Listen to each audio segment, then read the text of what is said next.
Hello Aquarius, thank you for joining me for your weekly forecast for week commencing the 12th of November for the Sun or the Ascendant. I'd like you to think back until the middle of May. Then Mars, the planet of drive, of individuality, of instant gratification, moved into your zodiac sign. Apart from a brief sojourn back into the sign of Capricorn, which lasted a month, it's been with you ever since. It's possible that you found yourself much more motivated around your individual aims during that time, perhaps even a bit blunter in terms of your personal expression. It's also possible that you found a lot more energy, or at times you suffered with some fevers or inflammation, which of course has happened to me big time with the rheumatoid arthritis. Now Mars is going to be moving out of Aquarius this week into the sector of resources, the sign of Pisces, where it's going to be for 6 weeks. So this gives you and I an opportunity to refocus our efforts onto that area of life. But laying in wait is Neptune, which has been in the second solar house since 2012, and that's squaring with Mercury all this week. That old maxim of not mixing business with pleasure could never be truer than this week.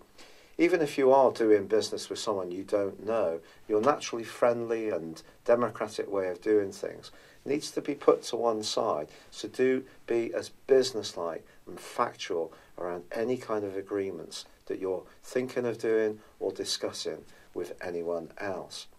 However, this is a week which begins with the Sun still in a very prominent part of your scope, forging a great angle to Pluto still. Don't underestimate all the work that you've been doing behind the scenes, whether this has been on yourself at an inner level or just hard graft that's not necessarily manifested itself in results so far. That can do so yet, even before this year comes to a close. However, this is also a week when your modern ruler of Uranus is in an opposition with Venus. If this rings a bell, it's because it's been going on last week as well, and this does shake things up a little bit. It points towards the desire for more mental stimulation in your love life, but also Venus ends a retrograde on Friday, which began on the 5th of October. If your love life has gone through a bit of a stop-start period, where you've had doubts about someone, or you've not been sure about what you've wanted from your romantic partnership, whether you're in a tie or you're single, I think clarity is going to start to present itself. And if you're fortunate enough to be getting on well with someone, the angle between Mars and Venus this week suggests that it could be a good time, especially if you are getting to know someone, to be a bit bolder and reach out and see where it leads. Someone who's a bit different, who's a bit more refreshing in their approach to life, you'll find to be particularly stimulating. In an existing relationship, a change of scene or a change of routine can certainly reignite the spark between you. And yet Mercury does go into a retrograde as this week draws to a close in the sign of Sagittarius. Now, Jupiter, of course, is here now, the planet of growth and optimism. But this retrograde suggests over the next 3 weeks that some future hopes and plans may go through a little bit of a period of uncertainty. Perhaps there's going to be some friendships or a particular friend who won't necessarily come up to scratch or will disappoint you a little bit.